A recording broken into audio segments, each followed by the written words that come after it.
Do you want to know how you can log in to your GCU student portal? If yes, then this video is for you.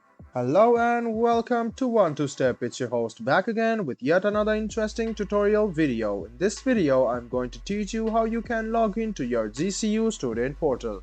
Go ahead and open your Chrome or Edge browser on your PC, go to the Google search bar and search for GCU student portal.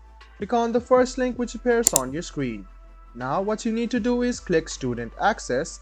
It will lead you to a separate website where you can press Student Access once again.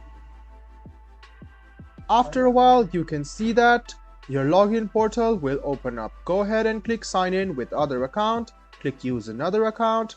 Write down your username. After writing down your username, go ahead and press down Next. After you press Next, what you need to do is write down your password.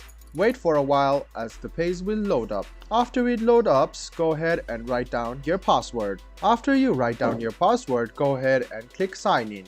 This way you can successfully sign in to your GCU student portal.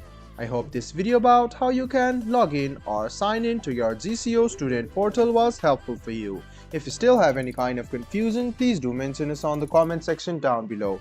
Like the video, subscribe to the channel and do hit the bell button for more. Hope to see you in the next video as well. Until then, goodbye, take care and make sure you enjoy.